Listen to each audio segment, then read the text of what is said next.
We want peace. You have a clean election, clean campaign. You have a because you election on you taking on NDC. So we can't train me supporters, namely spokespersons in our cell. You have a clean election. We are one family. We are one family.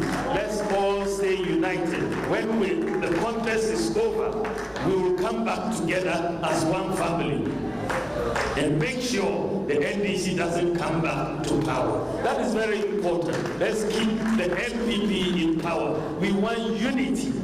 Unity. In Gabon, in the NPP. I don't know about my breaking eight. Entina mepese ina ntiasese campaign a internal election.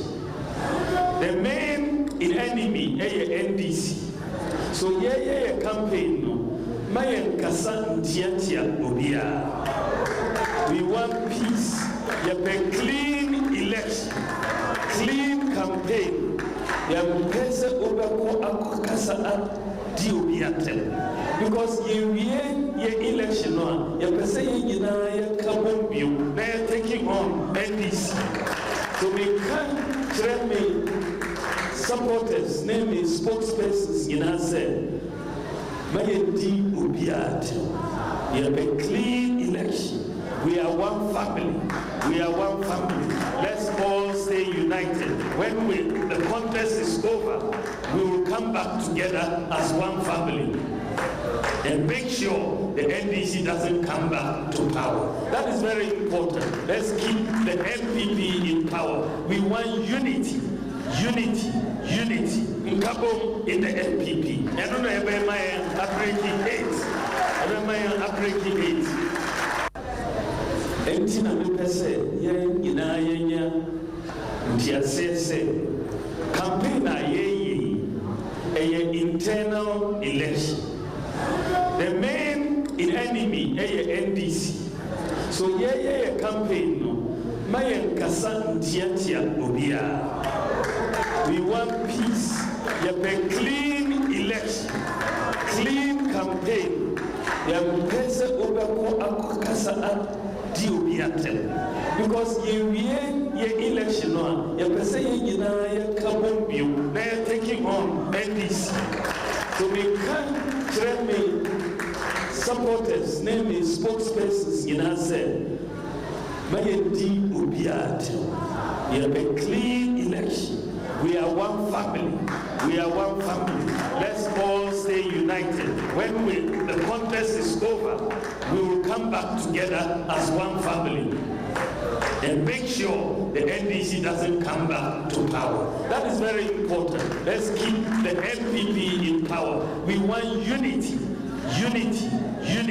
In Gabon, in the NPP. I don't know about my breaking eight.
All right.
Yes, we are going.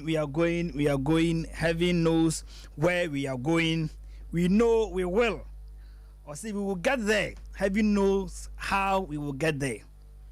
It will be hard, we know. Certainly it will be hard. And the road will be muddy and rough.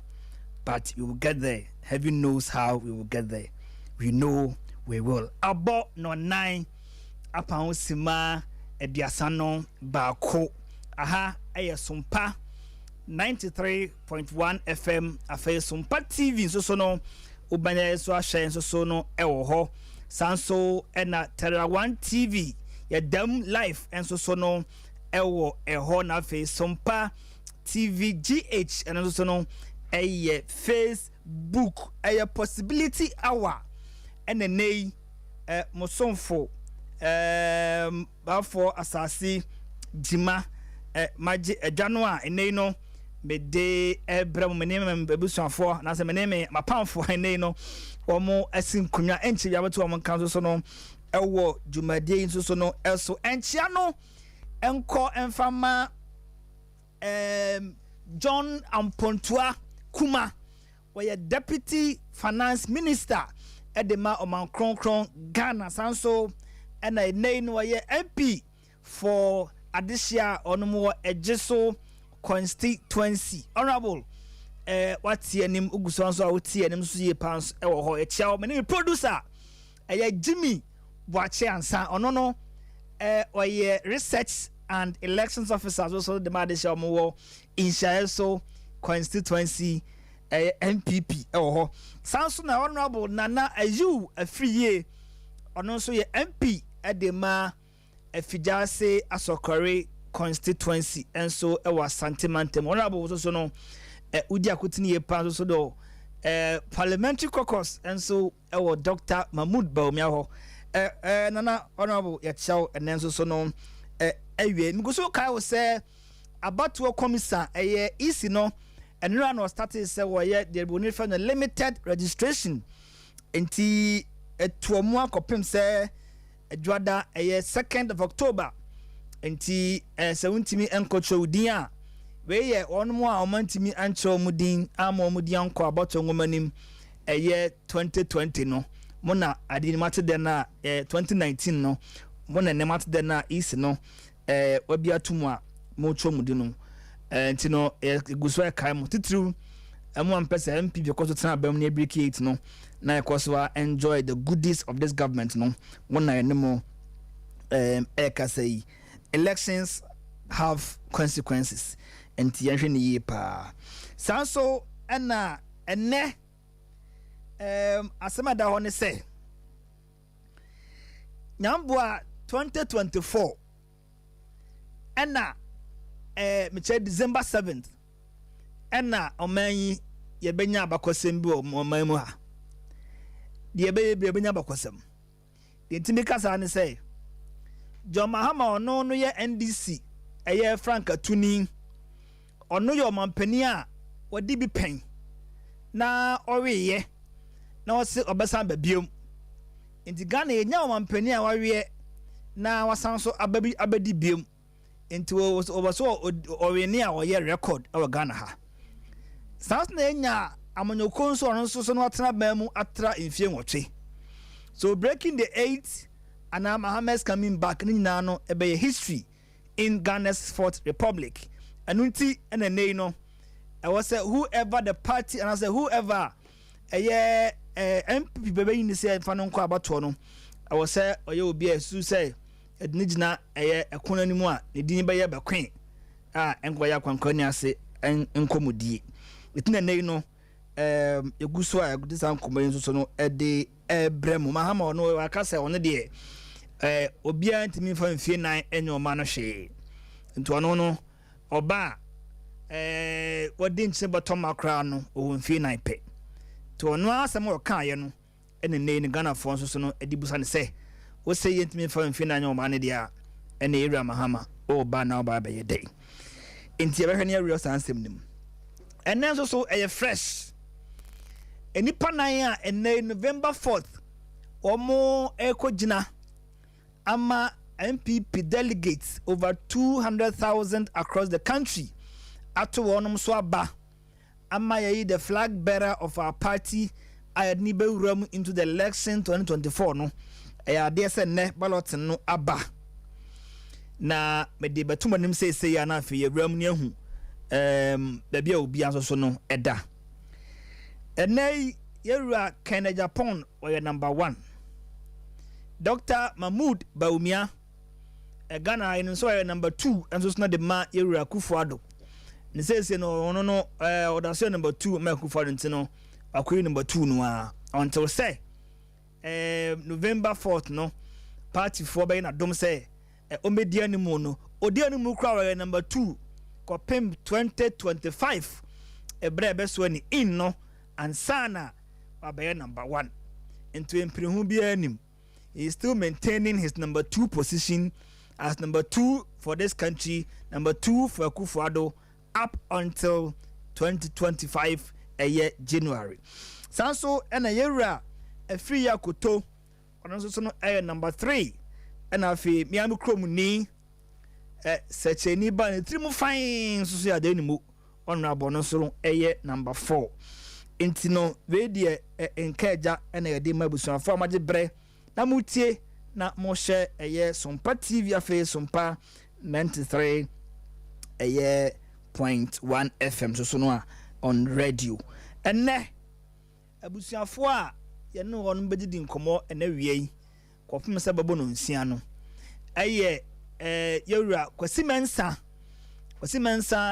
media practitioner anzo so no ewo ho ena afa yewura George Ajay ono nso ye ochecheni eneno odouble as menko double techeni de agnabrane but oye MPP communication team member in the Ashanti region and also doubles as a member of the DMB campaign communications team in Ashanti region. So me kan no me din de ba for asasi jima mena me de jima de o chairman afi me producer so Jimmy Boache ansa abusuafo mamu nyina adwo mama kwaba de ba dwumade eso yenua ba na odon ode adom ara kwa nyame na adom ne mompa boy won kwam da nyame ase we yem prapra ho isi no bi otumi sem gotu edin amanfo bi kan won sem pi masima ba me ni na kwasi fu say bi I find there well I'm on proceedings process no oh yes about for me that's bio na sanso matie fo nyina na ahwefo nyina so akwa ba bio thankfully so here enra the course as the first day of EC limited registration which is less than 1 month because between enra and October 2nd day as a 30 days grade but said the nankrofo susu say emwa enkoyi enye no ba for na me hwese bianka enra no ye be sorry na say more best no na numero na say by this time no nanka obi akra ni center ho because in say they have barely 200 something centers yet district offices ewo memu ha yate court injunctions aba ho any issues especially the opposition party NDC level against EC's decision say Omobeye limited registration SIC not anywhere but at the district assembly offices and I say where the EC office is located in the district. But thankfully enough we share enra the course where looks to me say the EC sabi omontete wakwa and I'm sorry na omabo mutrimu pose be we nti be ni say bia anye bia kwa sabi omodwuma no omona omoda sorry as EC oko anopa kwetena ho fra anopa kopma nwumra EC abatro ye to a aya na yemu pi no de hwa ye de course o ye potamu if you potamu ho na wa ben radio na sabi un makenkan na uti news out ase no na akotena TV ho na radio ho no pa ho a na bi uni bibia ye bio but as a electoral commission office there you can imagine time near abaya 2 year ni pe beto year time on beto year wo mo ananka say beto no mo beto year nyina no. They have the better statistics compared to any of us, including even all the other political parties. That's right. You know, their decision to limit this limited registration exercise solely to the district offices, I think it's time by Friday, we get to understand why they chose that way. Because back for so it as say you can hold on and saying. And so because easy it may be baby simply because one political party and answer several political parties special people baby without the one more okay. Say we only know won't you be and ne kabia zunim. But one was a commission say of comic room you kra you more than mean mistake about 12 polling stations group back yeah baby so kasa we ni nyina registration centers one for kra be fa nipa be 4 crowd and as a nimre so for nipa be 5 as EC officials to do the registration 1 2 3 4 5 times 12 is saying about 60 or so 60 people so mudi 1 month no be cry 500 Ghana cedis. You can imagine the cost 80 or no office ones say bin go for more than that. That's right. Say entro aba nipa no dodo na ko EC officer abran nya bato season ha either so be kind book bia or the buy and over here any series be go laptop so because you can't begrudge the person. So be you mean one on day on scrubble na so day. Them person chance they are quite less busy during their not so peak hours and as a peak time. Now had anything at hand whatever be the case, they have the time to register these people. And most of the turnout, especially what I monitor from the televisions in the church, say Elipano and you should say Sika Seminary the Adinji Muntumano.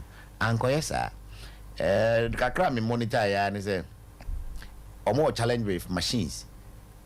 Especially the biometric, biometric machine verification machine. The other services to capture bio data and no be why say faulty. Be slow. Slow no a problem.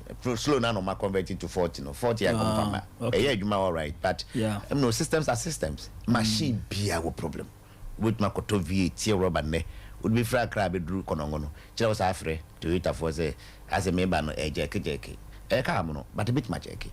Into one way, I will be free a crab share and I'll be free commercial be share service months and all that. So it doesn't mean that the V8 is faulty and as a engagement, but it's a machine in a senior on TSS. And I yen central for one and I won't say a cheaper as a person macafo. Yeah, Passam Aka. Yeah, it in over here.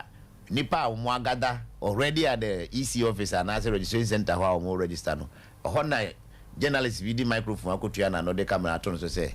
Na mobile no ba mobile no na dia na na mobile ba for na se bi so we ayo so tena bobo ye mu so tena trogo so enipa na ba awo ba beje ne krata de akọ krata no so no ya me anim ni dodo na ekọ ye no enura na omko di live so ana so omko di accuse omo gene de dodo na asa aka omo de nsantimi ankan ba bia ne card na ye print man no for whatever reason you require a light of an answer biometric machine and slow down to when to me and your crana.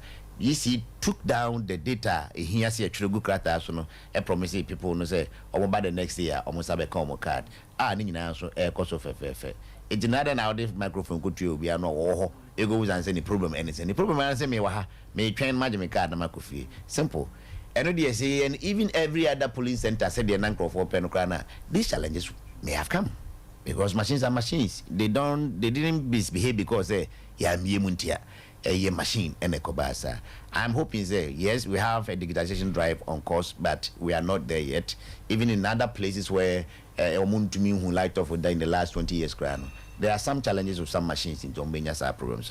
Then I also observed later in the night and as in the evening, NDC held a press conference of sort addressed by the chairman himself. Our pastor just said, my monitor is here, you might be paying, but we no me hand observe. Says print out na ebe print cards na many panel. Say munyina mushia. I was say a printed some blank sheet be to tell everybody said the machine has not been used, at least for the morning. The panel so according to the chairman of NDC, which is panel moye. On the checks in it say over 90% of the polling centers yes are print out and to no so I can say them it means that the whole exercise is already compromised. I do not know exactly how the inability to print those so-called blank statements and blank sheets could compromise because the minimum na 18 na call ya. I don't care whether or not it was able to print some printout to be at first and answer at second. All I care is that I'm 18 years, I'm a male, I come from Jacobu, Mammy and Papani, you know, at the card, mammy, before to Edasu, HSA, they me voter ID number, which is a very unique number, nobody has the same number. And then my polling station code, I met me at any time, easy better. And you could read from the faces of Omo Omonyabi for the first time. Even Pennyphobia no money be cry for Omonyabi in Nano. Therefore, you could see say they are happy. And that's all that we want. I want to believe that the progress of the exercise will be smoother as they go forward. I want to believe that some of the challenges, because when they say my hand monitors, my hand on TV as AVR, there is a and this if one say, easy buapa the machines are.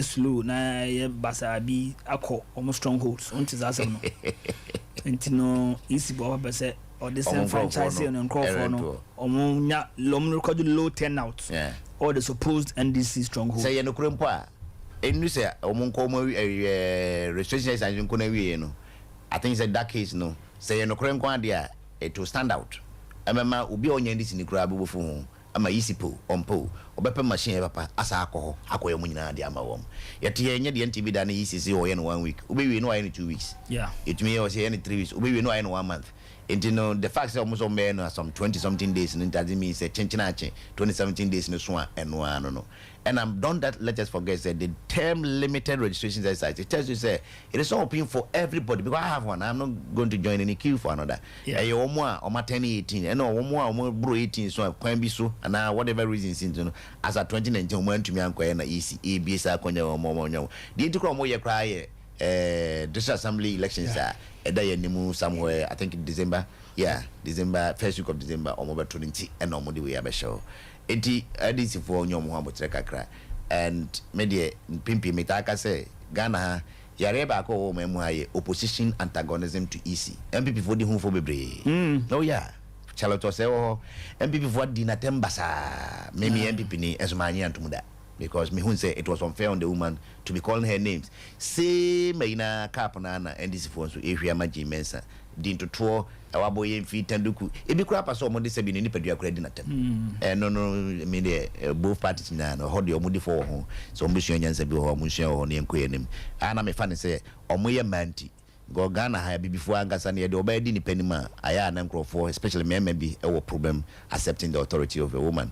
And it could be scientifically proven somehow, but it is not the best of behavior for adults in politics because very soon in our lifetime therefore we may see a female president in this country.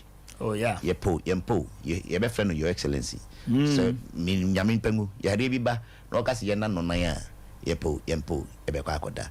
And so far so good. It's just the second day. Right. We don't expect much. Apart from some 2 arrests BSC stream and Grophobia is almost register system no chess or register. And you say me who didn't say do mutum. We me whom from so be a home.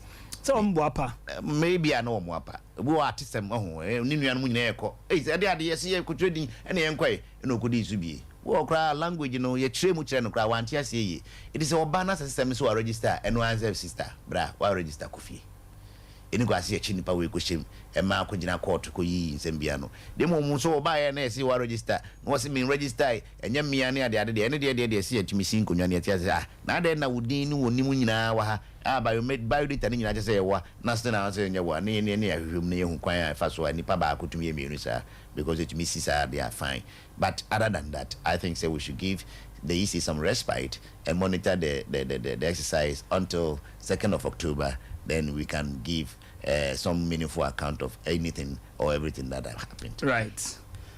And then I see Mensa George EC echochodin mame fa akonya we so na menchia ye tiefo ne ahwefo anwumrei inshra opem so na city to ababi. That's right. Na me fa akonya so enchia MP owo menchia era Dr. Matthew Poku Prempe na no fia dan so say asabona bodi. Yes, menchia south yes abona bodi waje oil Tulu Ghana Ediama o Ghana Munyamshe sanso na Ira Jonkuma mboni din so no mechia yɛwura John Kuma Juso MP na miankasa miwura Kwadwo Kuma ɔyɛ ɔkyerɛkyerɛni na ɔwɔ Ghana Education Service Office ɛwɔ Brekum enti baabi Kwadwo Kuma wɔ bia no mechia no anwummerɛ yi Winia napo award no Transformational Leadership Award in Energy Sector. Ojini Kenya. Yes. Ojini Kenya. Or the Public Sector Conference and Awards. Yes. In Nairobi, Kenya. Masa na po award dem say enko dem how. Me sure say e bedru ba bi no just say ye GBDC dem. Tese oti anim kwan bia so. Oti anim. Ombaga say oti anim style bia bi. Yes, he's a fantastic. Na po fantastic. Asa Obodjuma honorable. Obodjuma style bia bi. George Uncle. Minia limited registration. NDC na nkasa no. Minia akoye party bia say odwuna ho bebra edin sempi nenam edru ba bi ni ese ye beye Ghana kadama Ghana fo almost say machines ni bi kra don sa kosi so kra na ema wongo eti ebinu kra ye nkronkuma no bi pia prifia je so tokoku oro ne nsa na di nyina na odi akọ just because obi aka sasa and this mom so omo ma adwene pa yera ase du ketia no gina mu kasa asem wo ya okopisa fam a kwamse pa kan bisa ne se owo Ghana ka no so ne first person okoye ne de mi wa no waka kire onkrofo se mo obi ankonkoye mi wa no wadi kan a wo akoye ye be limited registration ye nka se registration for the entire country already ye woni pa ba 17 million a e wo yi si data no so enti additionally you see hwe anim about 1.2 million people a eno kwa ye ebinum omo de ayera oboko for replacement ene mabuna omo di mfiedun wotwe a ane omo so adi a na omo nye card na ene omo pe card no and the purpose of this no kran is geared towards a year assembly elections a year ba be year within our districts eno nti enomo abiedi ato but you see what their friends say continuous registration omo at every material moment bia no the request kwa they can grant that request for you.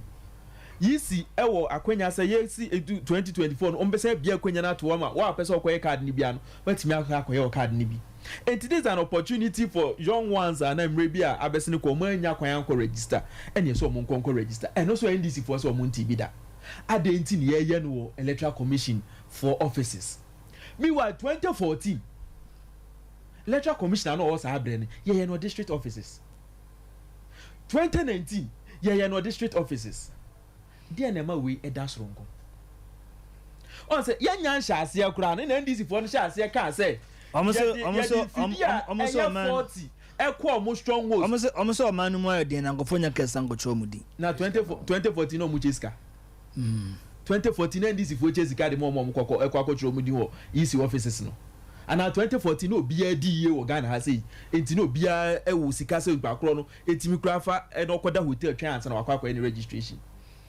What is this justification or more can one say we?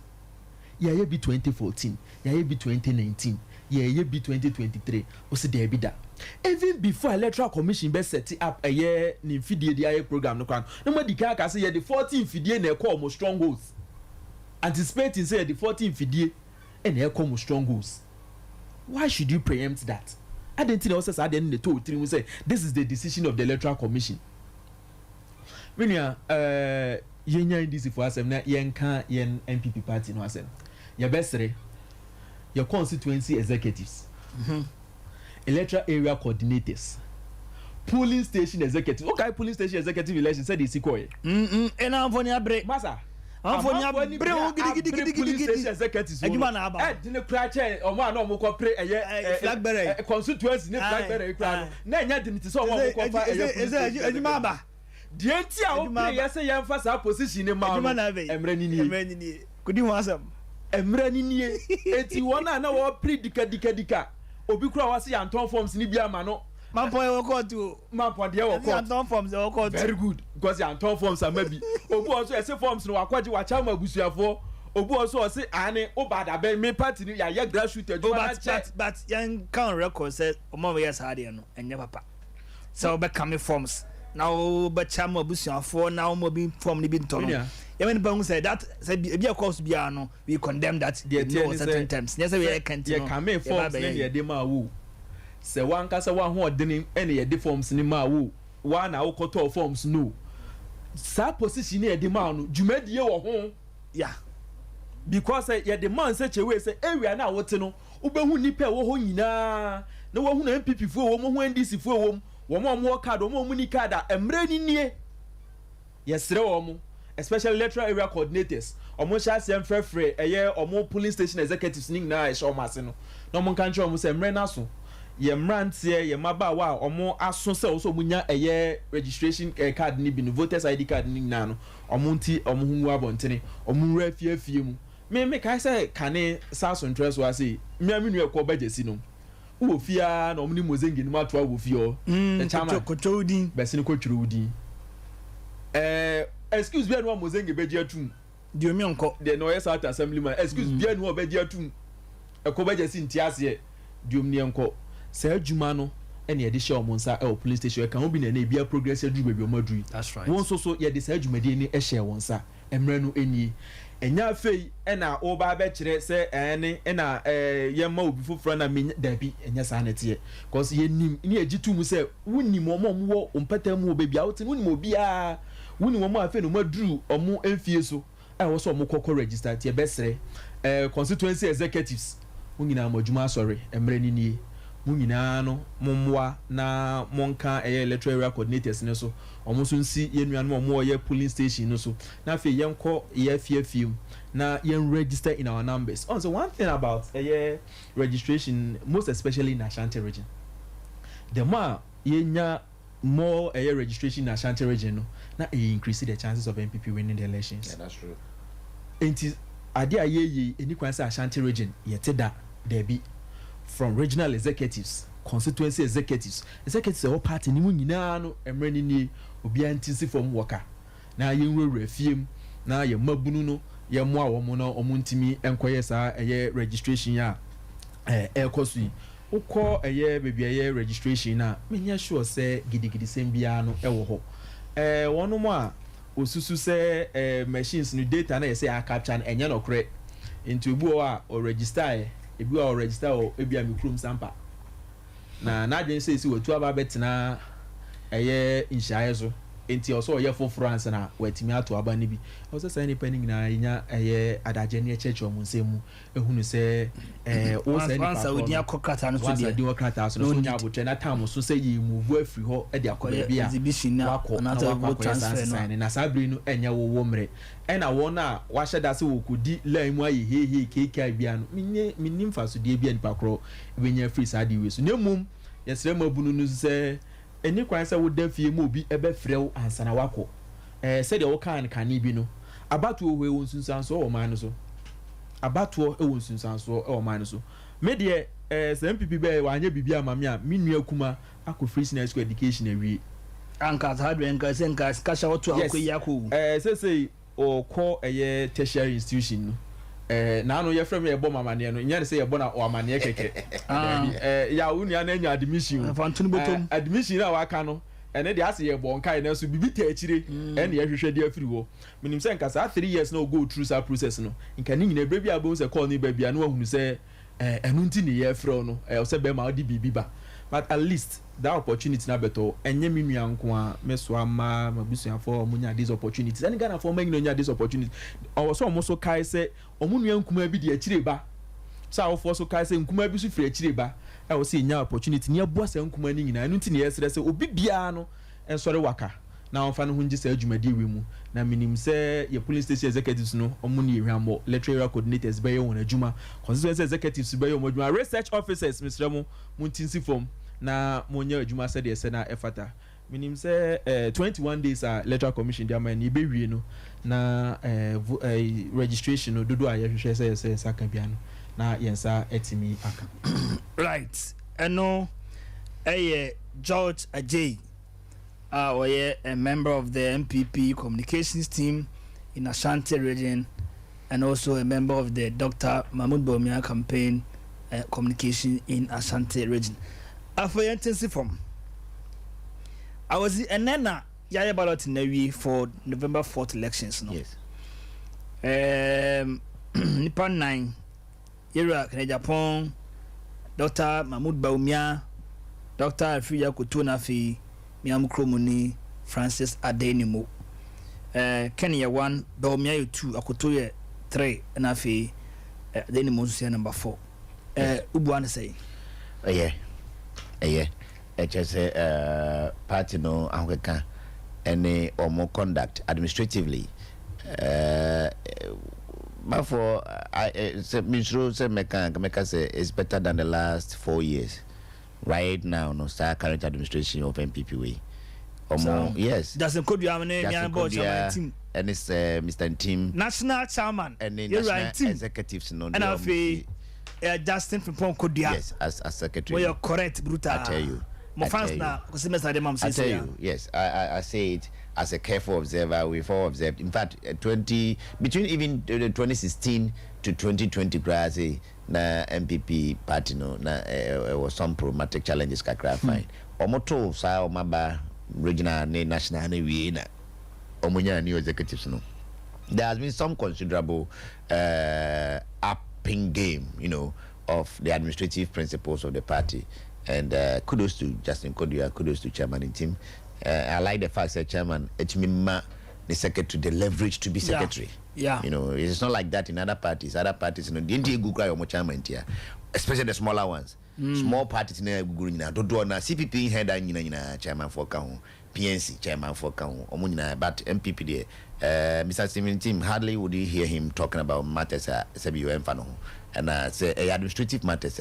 We know that the chief executive officer of the MPP is actually the secretary. It is not the chairman. Chairman chairs only when we sit, but the administrative manager of the party there, Justin Fripon Kodia. I have their release here, which came only today. Okay.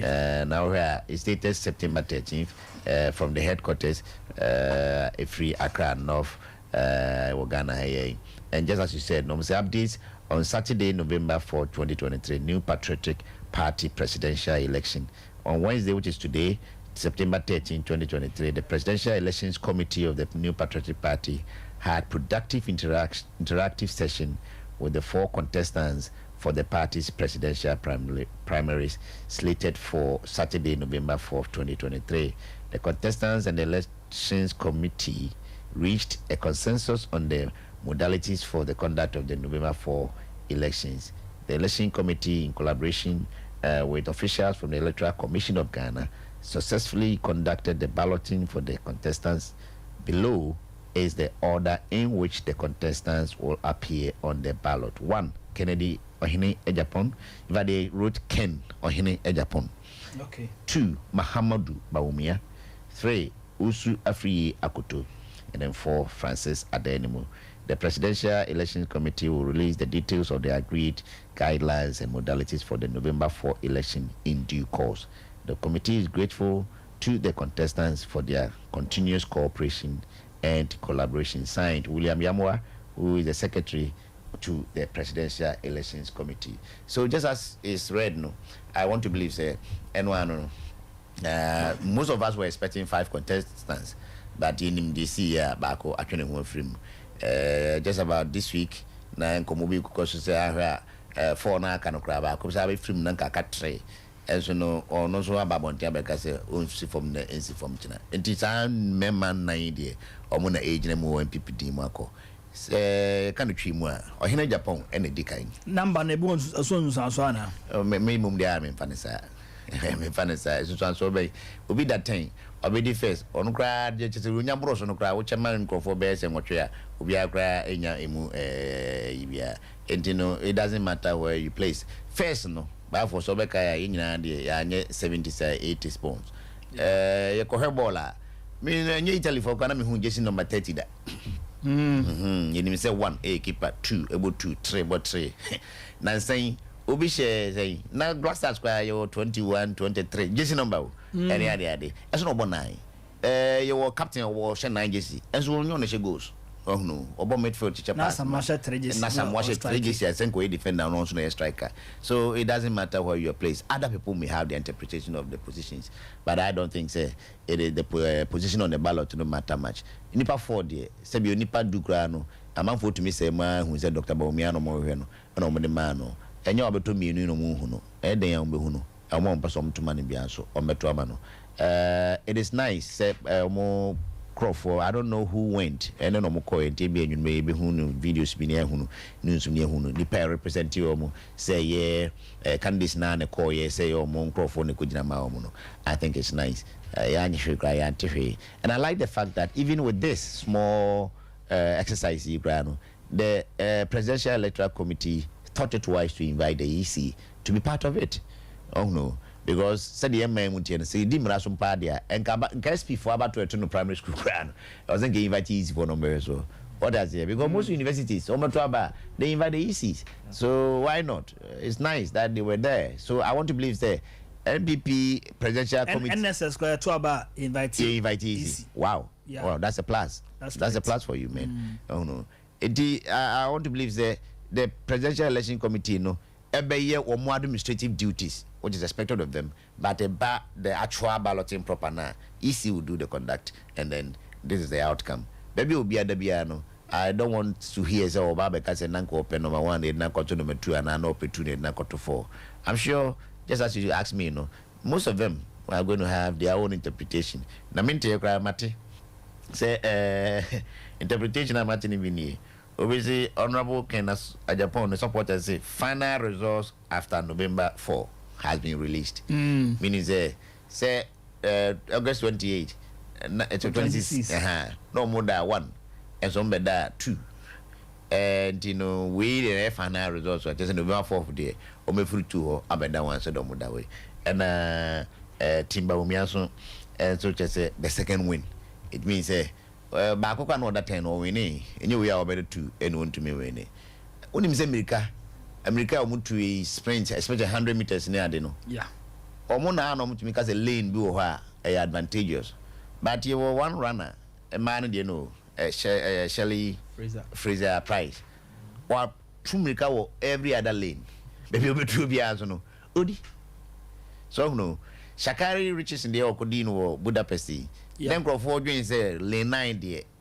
As a attention no grand head any lane now. So meanwhile, or anyway, no Crawford joins say lane now be there no cry no can and a man winning. I mean, these are expected in evening sports. It did not allow. Irrespective of where anybody is, I think say every objective Ghanaian observer knows it's a straight fight between Kenya Japan and the Vice President, His Excellency Dr. Bawumia. Come what may, the results that happen in 26 will not be so different from what is going to happen in November 4th. That every observer, analyst, researcher, near their diff posters, near their Babontin, just say. Dr. Alhaji Bawumia, the Ihiana say, onye lazy, onye complacent, onye reluctant, onye trimudeno kasi o marine wintin one. Na still now because we see from, and I think that is more reason even for us here in Ashanti region possibility our comes on our airwaves every Wednesday. So so far so good. I wish them all well. 9 minutes after 5. I know I kwasi men sana hotel and Kano. George, balloting na bana. So the kind will be the interpretation to so.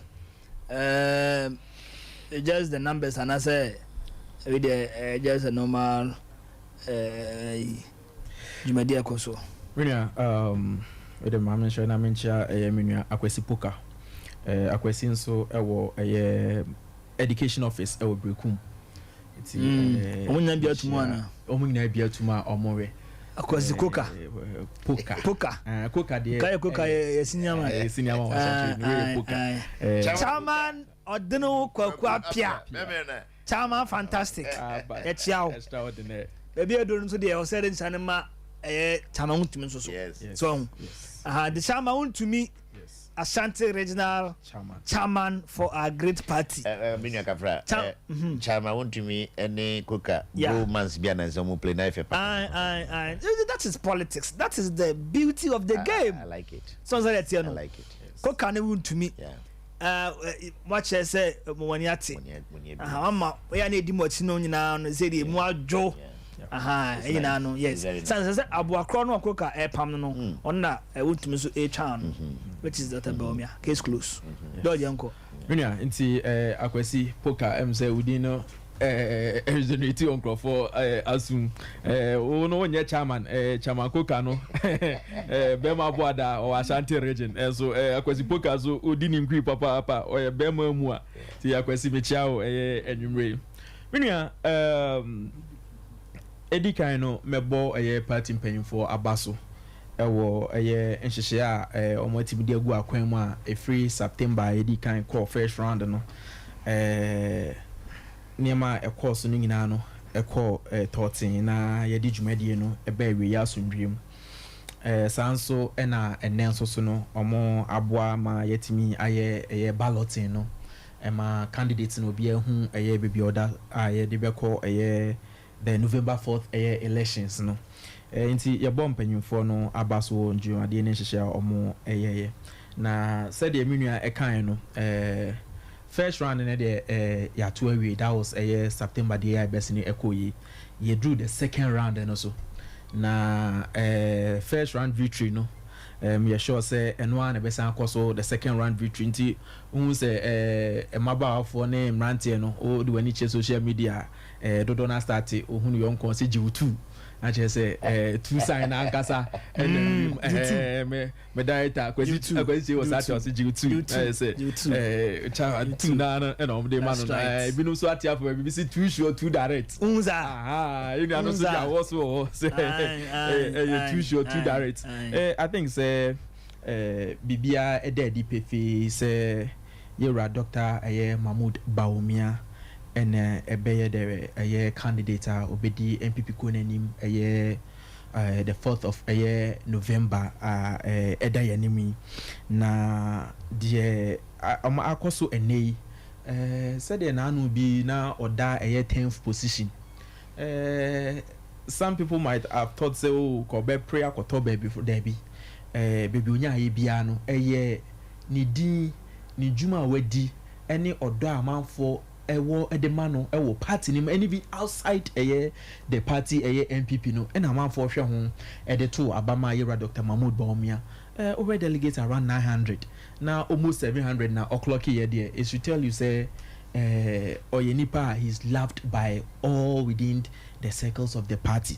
Inti anyam one say all the 17 polling stations are setting up across the country ni nyina no baabi ani wa enwonpo no when nim kunim odi kunim baabi a ye setting up ni baabi a nti mi susu say wona awokwa akoto aba 4th of November no so mo kwa baby o mo hwe no me sure say sada ne de amanfo nsa no mo hwe do hwe ne say sign ni dam mienu pepepe ne uduwa na two sign ni dam unia ana eju two ati ase minim say nyame ya aduma sa pepepe na bekoso eda the 4th of November nti ye beda omo ase won say na MPP ye ko elections 2020 elections no ye de entade bi by na ya training round 2 aye okay yeah when say ema ne hye dene ego santa de no on say na round 2 na one for say ye round 2 ni tin kantade no yeah dodo na go say no yeah asan ba bi de no go akra bebe no akra ya ntima nche very good enti no we dey yan high hon complete bia ya say nya de ne kra ne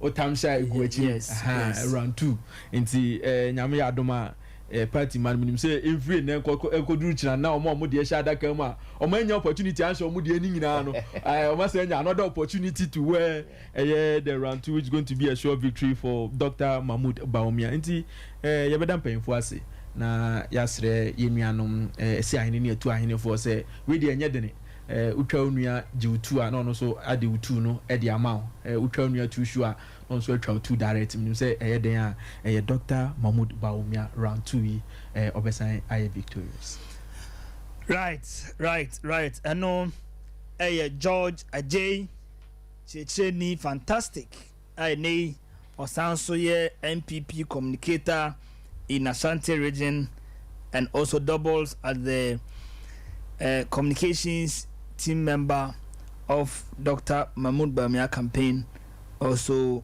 in Ashanti region.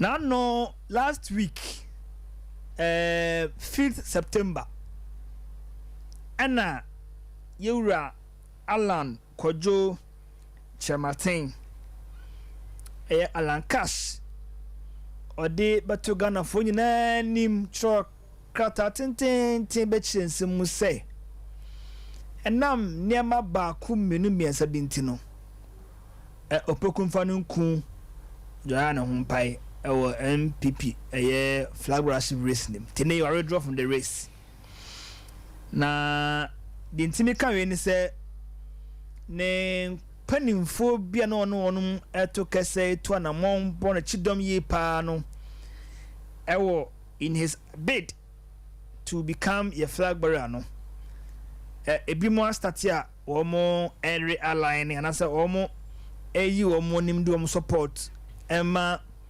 Dr. Mahmood Bawumia enti ansana bɛrɛ mu yie no yɛnhyɛ video yi a yɛbɛyie a nkɔfoɔ bi a wɔn ada wɔn ho ɔde yɛnkɔm na sɛ a mo a mohwɛ TV no wobɛtumi anya yɛ ɛwɔ hɔ nti no producer yɛnhwɛ video no afei yɛnhwɛ mpanimfoɔ a wɔn nti no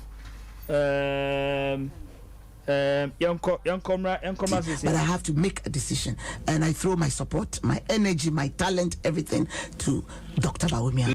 I have decided to use my energy, my talent, my speaking skills, and my personality.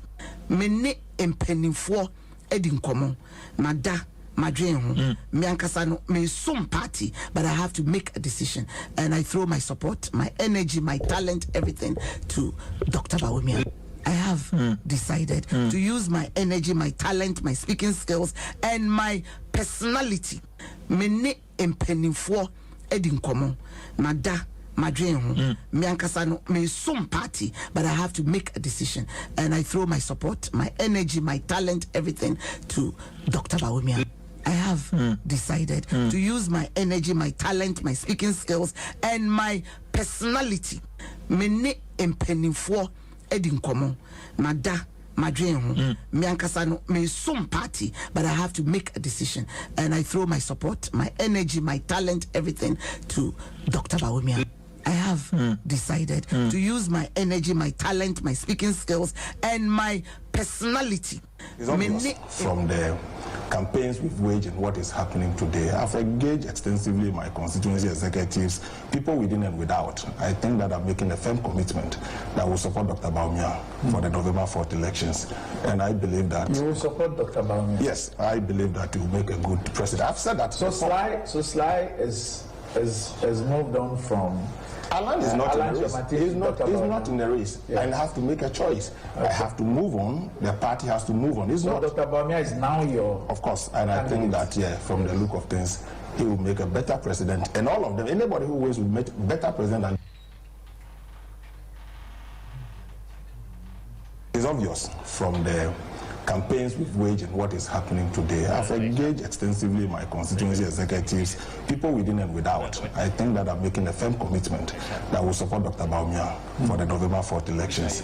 And I believe that... You will support Dr. Bawumia? Yes, I believe that he will make a good president. I've said that. So Sly is moved on from...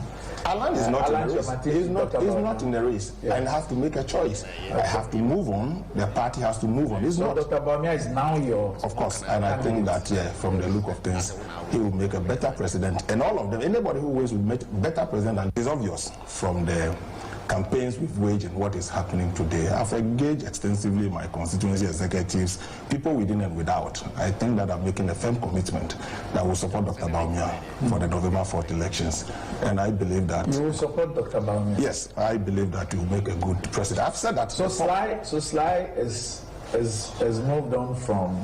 Alan is not in the race. He's not in the race. Yeah. And I have to make a choice. Okay. I have to move on. The party has to move on. So Dr. Bawumia is now your... Of course. And I think that, from the look of things, he will make a better president. And all of them, anybody who wins will make better president. And it's obvious from the campaigns we've waged and what is happening today. I've engaged extensively my constituency executives, people within and without. I think that I'm making a firm commitment that will support Dr. Bawumia for the November 4th elections. And I believe that... You will support Dr. Bawumia? Yes, I believe that he will make a good president. I've said that. So Sly is moved on from... Alan is not in Alan the race. He's not in the race. And have to make a choice. I have to move on. The party has to move on. It's not. Dr. Bawumia is now your. Of course, and I think that from the look of things, he will make a better president. And all of them, anybody who will make better president, and is obvious. Right. Abo no num apao sima aduno bako. For the benefit of omo eti radio no. Mpanimfo mienu a wote wo mu kan bako eye oba bako ye bema. Oba no eye ye maame Catherine Ablema Afeku. Anasa Catherine Afeku. Oye former minister of tourism and creative arts between 2017 and 2019 under Omampani Akufo-Addo. Sanso ye MP so de ma adese omo Jomoro former MP Jomoro constituency na odi akutini ye pa wo Yeru Alanchamatin campaign nim ma ba kwa na omo no den in fact omo no den fiti Omampani Akufo mere so mo ne di Ghana ya mo nyasem achi no bepem ne no until nada very active woman in the political dispensation no Ghana ye no and they was say odini pedua nyina na dwene nyina ene nyanse nyina mu no ade beboa se era alliance onko biemu dia na ehun behia se wo mo soso no wo mo ye MPP fo nti no wo mo take keen interest in who becomes the next party flag bearer nto munya do mo akwa koshemu anei o se alter era Bawumia achi ena afa yewura Sylvester Tete ono ye MP edema Botiano English Amanfrom constituency Botiano English Amanfrom constituency and also ewo Greater Accra enei ono so no ye campaign manager edema Yeru Alanchamatin ewo Greater Accra enei ono so say nira so onko biemu dia na enipa no aka no de ohunu say Dr. Mahmoud Bawumia would be a better president for this country. Ono so no odi na nim nyam ene ne bibia kwota achi na afi no yanso so no odi abeboa enti in the coming days no we look forward to having more of these nice gentlemen and women on bit mababua amai na idea komakro edi adwon kro to na mamba ko edi akoto abani yi on November 4th awazi bafo asma da honyu no yes empanimfo a omo o Fueland camp wa mo badwa na DMB campaign no edi a signal na send well so if you can beat them, you join them. I know your one statement here, you have and Obia so preko babia say you and Mnyamuo and name couldn't deal so. And I can for crowd baby was say do food yapa, a piano. Oh no. And Nankamema na party bako, Adena, me free bako, and Namitana Chinankwa. Make I say, well, and ye me shower munina moko you and Uncle Monko. But it's a young penny panai, penny bako. It is a support to be at the Emma or more mokui, the old Philly Senka or Berenia. Maybe a pack home, maybe a bad to me uncle, or see from.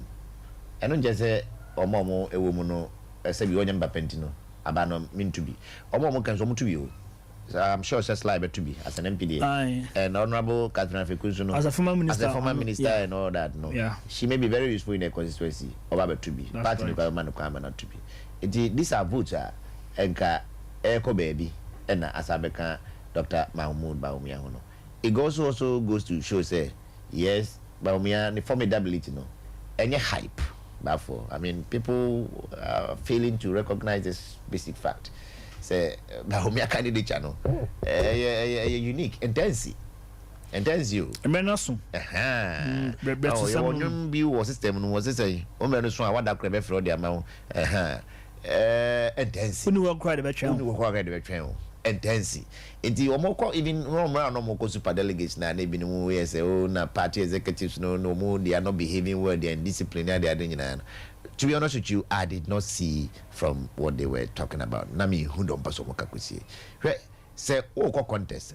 Now say, one more contest and so on, especially about to a contest, we say, Omunina throw support behind one person. The best you can do to advise yourself is to step away. And Kokahonga say, Munya or no Nechi, Mubi no Biachi, Mabeka won't Mubi no Biachi.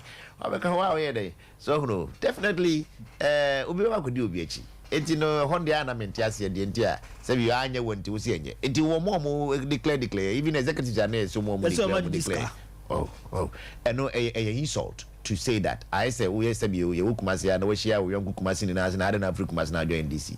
Why should you ask somebody that kind of question? If you say it's a ubusam bia why have no be abu na kumasi na join has. What are you trying to talk about? It's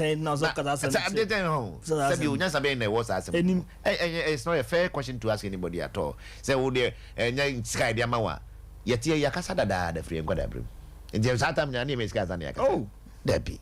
In Chibu, Mama, now. Sen, can say, Era Slay, ya, Johnny, and also Yaman MP. Yes, oh, dear, only a man is go, but we had the Cotonana. I mean, oh, it's a very a backward kind of thinking for anybody to assume that. Now, yet, Mayweather, Cocoa, Mayweather Crado, Azuma, Cocoa, 90s, no, but for near China, you want to. Go Australia, say about 5:30 no, or more often. They're crashing was there. I know ABP. It's in the time on your pay. And then the mammy cry, but here crash light no battery will be the car battery. Never saw black and white TV. Why am I waiting to watch? Everyone know when you're all in here. And then okay, on there now when you're more crab about man when we in your video. But my motive for going to watch was not the main free move. And pride say Zuma Aircon, a bogan national anthem or a Ghana knee. So. World Cup New Zealand under 17. So people should respect people enough and respect their decision. Or side and will be one side. And in contests of this nature and in all contests, you will not have all people aligning to one side. And then there will be a minority of even one. It's still a minority. Allow.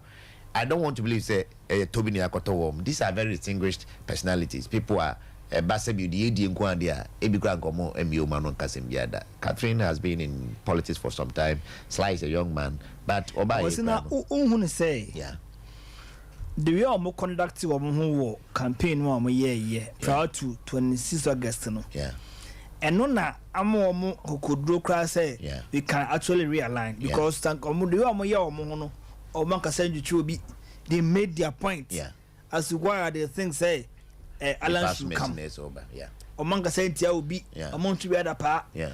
It is easier for them to actually consult and realign. I agree. 100%. But omo chada pa no. Enena omo say I'm going independent because say can't. It's difficult for him to realign because it was here in Yamafa. But knowing the Bawumia that I think I know, it doesn't matter who said what. That was it.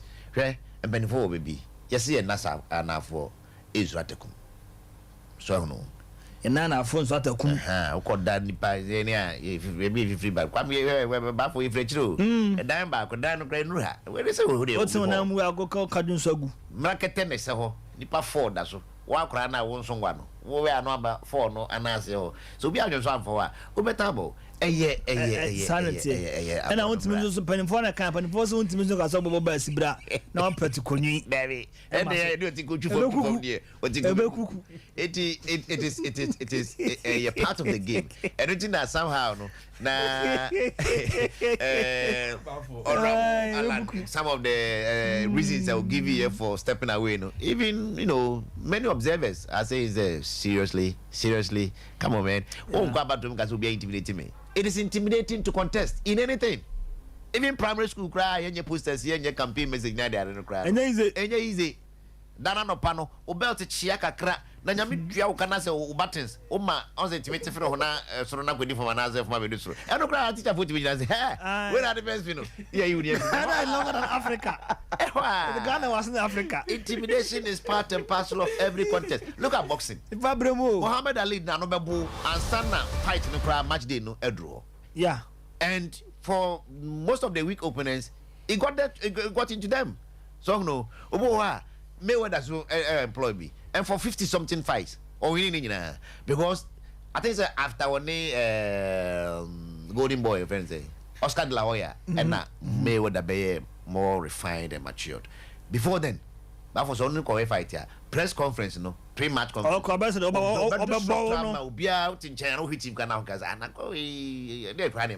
But the gamers, the World Boxing Association, WBC, WBO, say it is part and parcel of the game.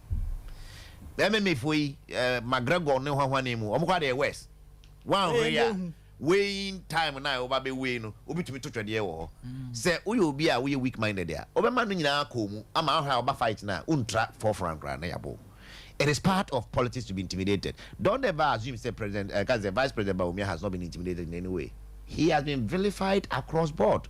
People have used his tribe, his religion, his personality. The first say penny one seven crowd. If you say onyeshi pedieshi ni ade pedieshi fish just nothing. So when they we no one come.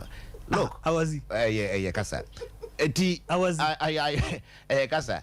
I want to believe say halfway. Even one or man no try impo. Say omunya kumapa. Benefit. Opadasha onya day. Opadasha onya day. Me gabi you. If you man no try impo. Say benefit sumi ma adwene. Oh, ade cha de say nipa adwene sesa. E na sebio obanyansa ni de na adwene to me sesa. The opposite no and another is this send unya hunumu kasi oh debi in fact na ya grono na yedi e agrono mra nipa metana chi no BBNC wasi fom me kpekọ na fia akoto abai pa me nkoto nuku de said ya say obia wono nka ho de a obia nka ho no sabio e wo mo contest obia crazy fom na MPP will still find some other 3, 4, 5 people to contest and elect one. And whoever who has stands the better chance of winning it day, say me Babon team may declare some support now. I'm sure Team Bawumia will receive the person. No, but yeah, agro yema Team Bawumia Crawford been so say. We have a bigger picture to look at. Yeah. We have a bigger contest to go. Yeah. Against the NDC. Yeah. Enti funtu funafu denche funafu. Aduane die ya fun ba ko pe. Enso so no emni mudenti no obia pese fa ne minimum. Even though mofu ba ko. Enti sene yeri alance man so wa draw from the racer. Yan crofoni bi omtwa da pa huru nipa akraka no omunyai. Omujai. Yan kan kire wo no. Ai. But this omunyai dey united front. Exactly. Exactly. They want to come and join the band. They are welcome. They should forget about this.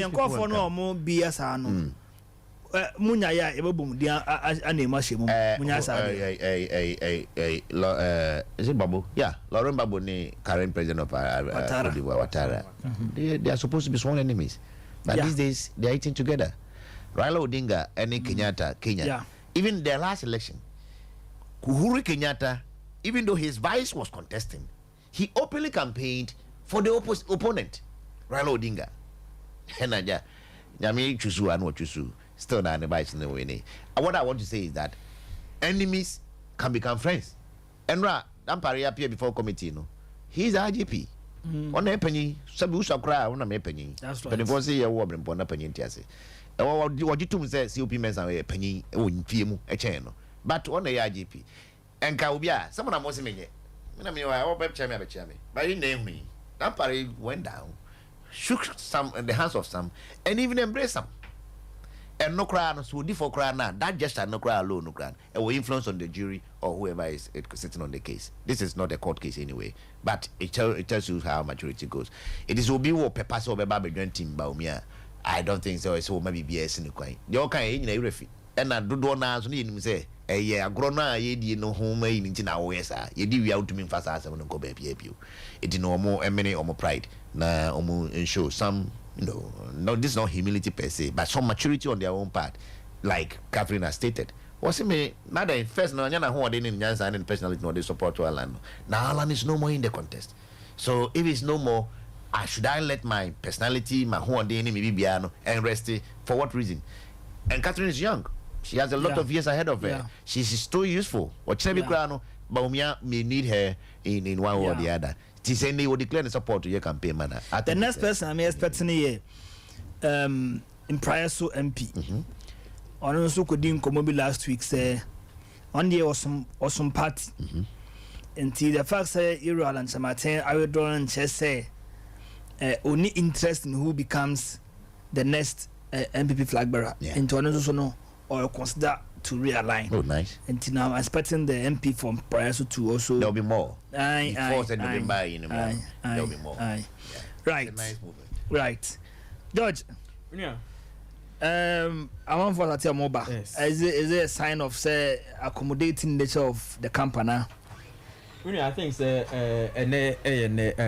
million more bonono so my body more me yonko ba ko a oye nurse ni menua obed dodo na friend of D or her programming nti be menua no bia no mechi your friend obed oye nurse ni o sunya ani obed to say also about them or her international obed ciao pa best number be show no credit ti be obed obia no mechia obed menua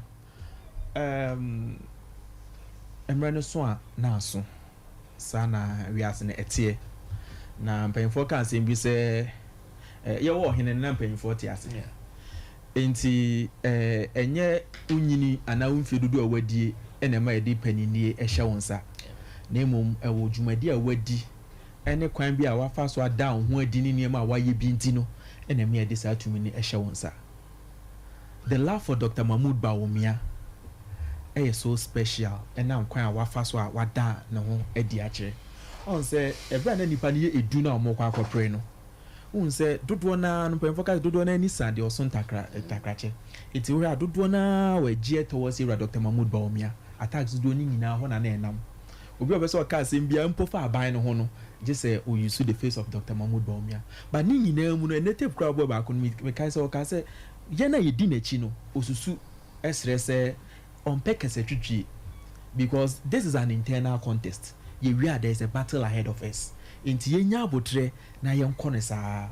And I think say no ama for dodo na even after the first round no before eba bisi sa break round dodo na already adjoining Dr. Mahmoud Bawumia.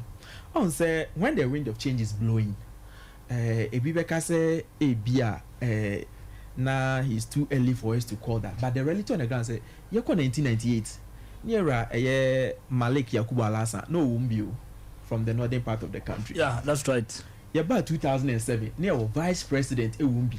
Yeah, era Ali Mahama. That's right. But 1998 no era John Ajekunkufuo ena edi party nanim sabre no na amafo dodo na anim say yewura na nado danko Akufuado ena ye abrane pa e wo party ni ma na nka dodo na hwehwe anim so obeko nenso dodo na asem mo kan say ye ma yewura John Ajekunkufuo nko sabre no 2007 na your vice president yewura Ali Mahama wom na amafo so aye vice no enti yemfa position no amafo so onya abotre na ye ma na nado danko Akufuado enko.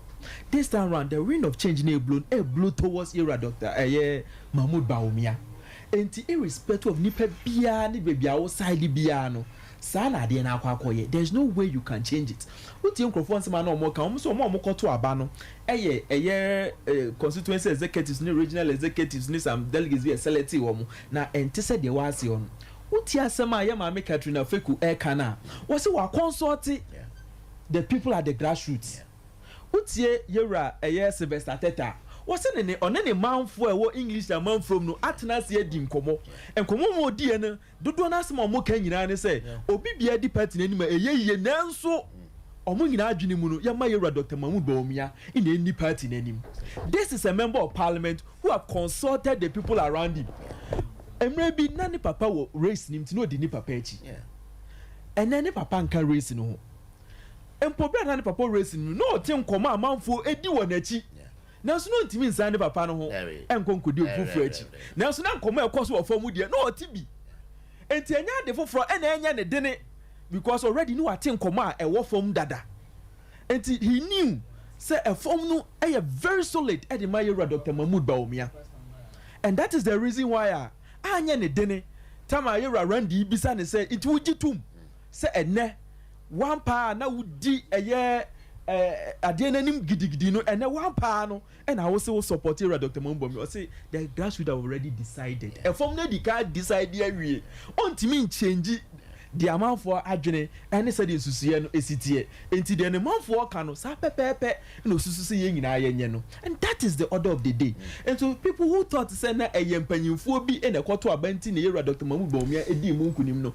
ene former MP edema evaluate dra ye ma me Catherine Faku yeah any English man from a MP aka chere say the man for air canon no that is what the grassroots asamba kwa da member to so da me kan say George yes so ne damfo di agra madamfo hu ne kure no ensa damfo agro sure yati emfa ne say baby to say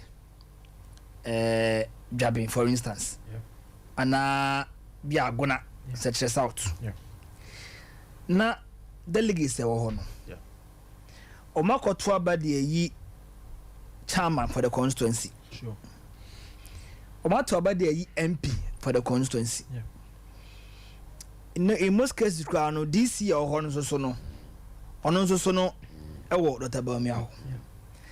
These three political yomokromo chairman MP yeah DC sure a omone party for no to krom ho sure omo na omo yare omo ko ho hwe wo omo oyiba school fees omo na ko hwetua de wonya yie omo na ekro de wonya police case omo na ko yi no wo se omo ne sangofo ne kasa omo no ntie ne momo no a ibi kwa e baba mu kra onhu wanim da umom no se emra kakra de won kasa ono no betie wu asene saa ne mpanimfo no mo krom a omo na sabi om kokura won asam no no kwasam ne se mente ase George ni bafo aden ne se you started the free form ene de abasoro atase eti a bottom up approach ye police station executives no mo akoto abaye wona obeye constituency executives sa konso executive na edani trimu se echina bi obepese ni position dey so obe maintain and obe konanim that's right enti the form 4 kan se wanti adachi bi omo na de ne furo ombesa atwene si form enti ensema ya resa edigu onano ene oba abontene a oba beka ye nyina no ye tibi ye namfoma krofo frɛ ni edi nkomo ni bi na unum say a democracy enti I will say e ma obia kwan na obia no a contest bi and I think say is an open contest said yeah Dr. Mahmoud Bawumia any chidifo enye kasetitwi enye kasentia na ye concentrate on our campaign no and no kan ho bi enti na yenuanum bebre a na omo other camps a ene omonka the second round no dodo na no aba join yera Dr. Mahmoud Bawumia and open camp obia ho kwan say oba na oba join bi obi bia ni ho osi obi bia ho kwan say oma na omeka ho MPP there have been serious contest 2007 1998 but after that no party ntimi kai hu bom ekọ the front line no ekọ fight for power na mesre say wona omo bani nyina no ye momo akwaba de ba yera Dr. Mahmoud Bawumia eni ne team no ye momo akwaba de ba one so a osusu say obe support other candidates nyina no contest omo ye MPP ma den ara obia wo ade ba ko menu miense bi osusu say asumasi ana obentin di party n'anima ye empo entafo kra no omo ni adwene anaso omo nche adwen kro eduru ba bi a obia adwene edane wo ba bi ye obinumu a emre bi abesene ko no mu di yera Dr. Mahmoud Bawumia chi emre bi omko di ba bi ebinum so omo ko ba bi ene omo aba bi di yera Dr. Mahmoud Bawumia. That is the beauty of democracy. Ye nka obi bia kasa anhye enti obi bia wo kwan so supporting candidate na emom elections no majority votes no they decide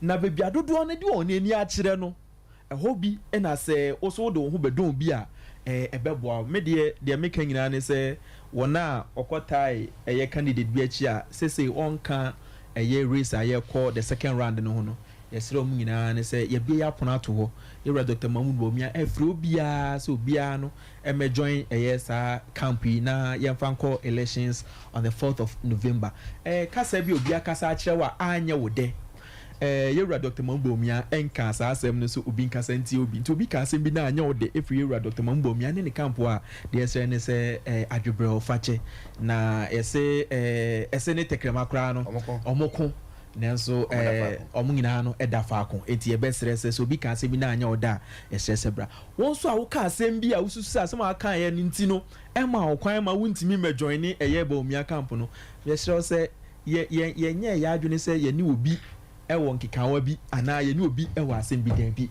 ɛyɛ adwenkyerɛ ɛna awokyerɛ wadwen na mmom bi a wankyerɛ ne kwampas nanso yɛgyae biribiara ma ne ka party no yɛde dɔm ɛna ɛyɛ nti yɛsrɛ sɛ obi biara no ɛmɛboa ebi wɔ ahoɔden sɛ yɛ maame Katrina Faku sɛ wotie maame ne kasa very distinguished lady onim kasa ankasa wotie Yɛwura Sylvester ahwɛ ahoɔden a na odi di ne papa akyi a ɛkyerɛ sɛ ɔde saa ahoɔden koro na abɛdi Yɛwura Dr. Mahmoud Bawumia akyi a ɛbɛboa but he was the Greater Accra campaign chairman. Yes, into a small match. Listening to him on countless occasions.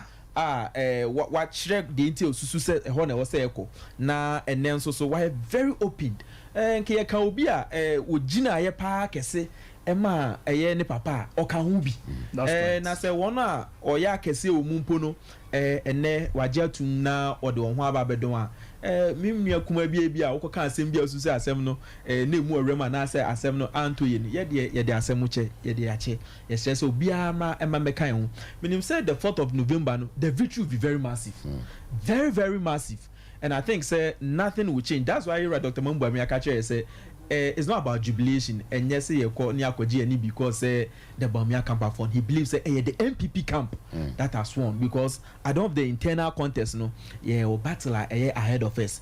Inti yenuanom obia adwebre yesrɛ sɛ obia mfa ne tam ɛmɛbɔyɛ die mu na yɛmpem ɛnkɔ the 4th of November yɛnim sɛ ndɛ hurdle bi a Nyankopɔn ɛyɛ adom a yɛne yɛnuanom ɔmo abɛka ɛho ne nyinaa no ɛbɛboa ɛma Yɛwura Dr. Mahmoud Bawumia abɛyɛ the flag bearer or the candidate ɛde ama the New Patriotic Party. Now afei the actual battle which is the 7th December 2024 no yɛne yɛnuanom a ɛwɔ all other camps ne nyinaa no yɛtimi up na yako that particular battle.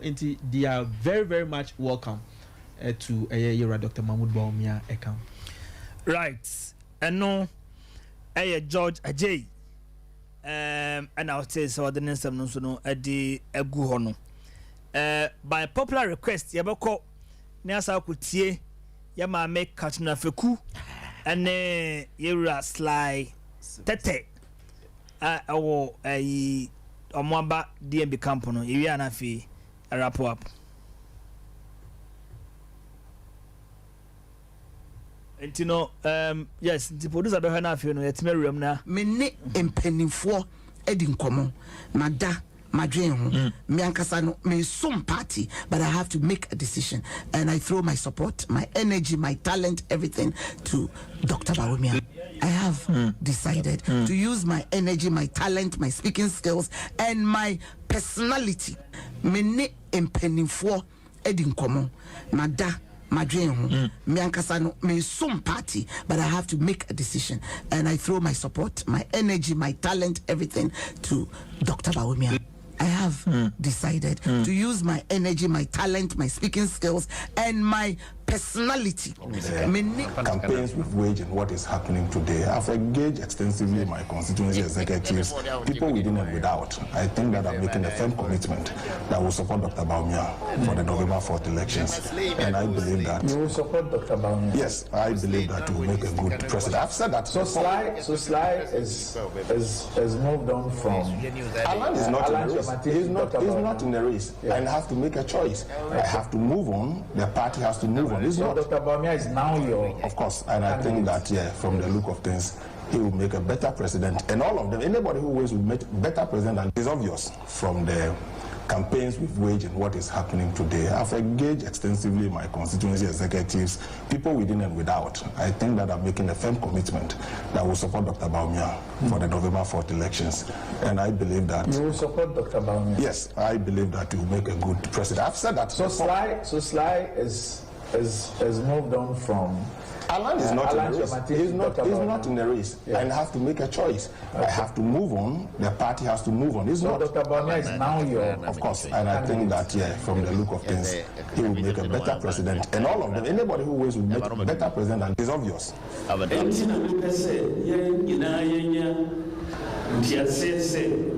Campaign a internal election. The main enemy NDC. So campaign. Mayen Kasan Tiatia Obia. We want peace.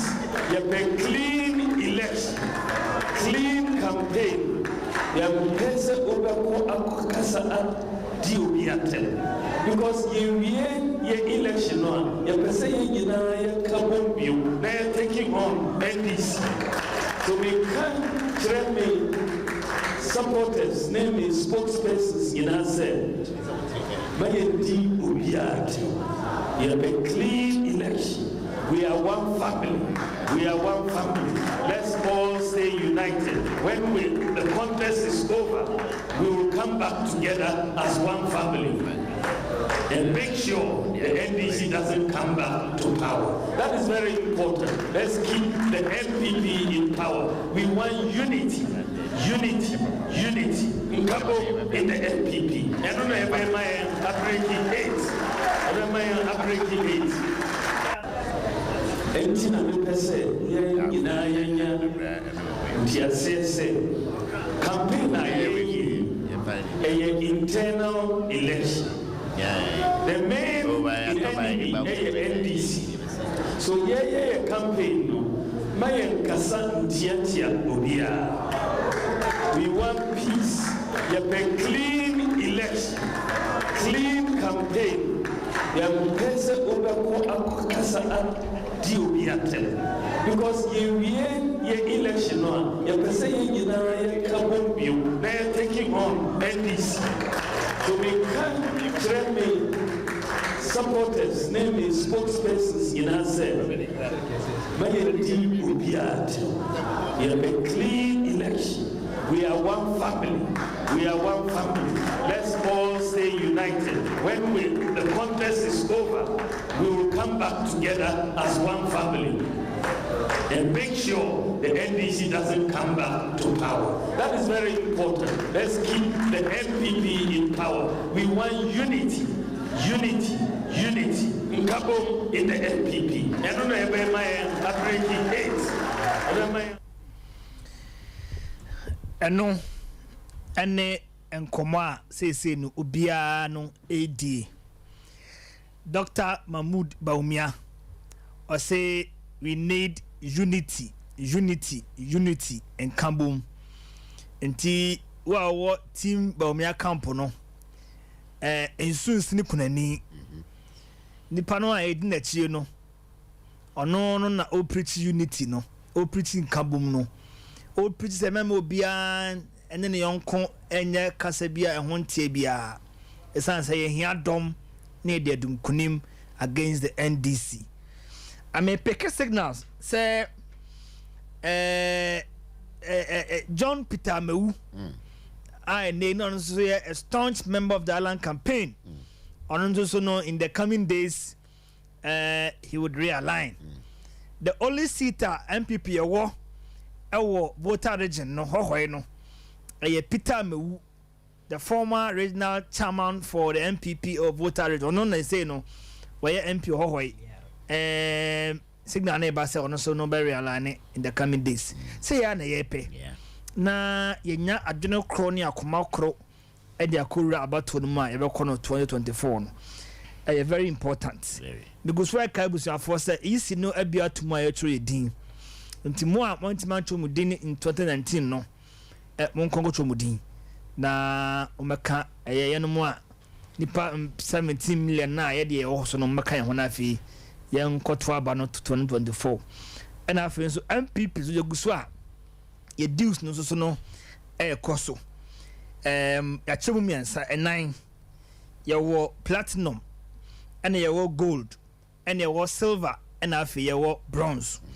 So, person utia and now person call the platinum category no mu a o obe otika abetua 10 cedis o per gold abetua 8 cedis o per silver abetua 5 cedis na afi o per bronze nso a ultimate 2 cedis o fa phone na wa dial star 920 star 270 hash star 920 star 270 hash na wa follow prompt no na if you know you can choose to be on platinum, on gold, on silver, na fi on bronze na if it means no ewrem akọ yanim ya ji ya final remarks 1 minute okay. Na fi ya sorry my news not mean ba I was here ko but for we there my memfa at this AEC and to amount for him any grow Patasi High Street and can if you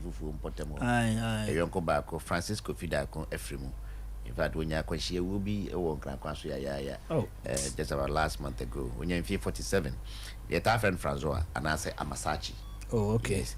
Yeah, me I do my bush for better say ye me day the enemy Saturday 16 September I walk out state government school park na me dana so no yakopeno krabia wo eniamwa na yasat na si aye no kwada so estate government school park na de chie kwasiada no yebeko na yakoto yi no so e wo the same venue ni nyina so mabusha for say time no 12 to 6 p.m.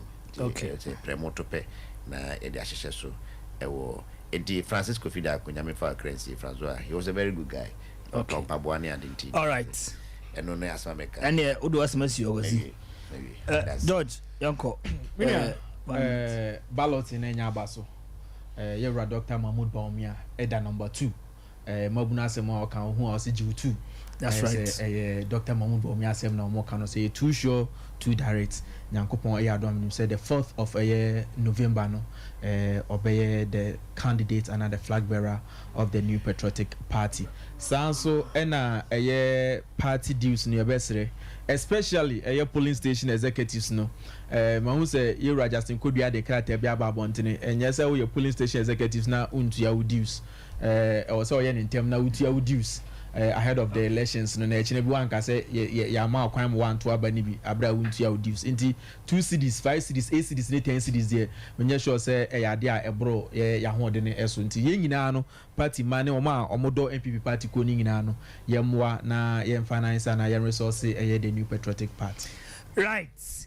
Medase pi wa ofia o hwe ye wotu kam a wotie ye no ya de se edamu nyina no ase ote George enka and I would say Yewra Kwesi so enka by popular request biom no enchia enkoma Yewra John Ampontua Kuma Deputy Finance Minister Emma Oman Ghana sanso MP edema adehye wo ejeso constituency munyina monta na chi sanse monya de mo asset pa kese pa ojeso ho enti yabesem ye pa jeso manyina monta na chi de mo din ye pa no lawyer John Kuma edama se munya brena mutie ye dasene obasanso ati yen kamidin ade asase jima producer Jimmy Boache ansa edama se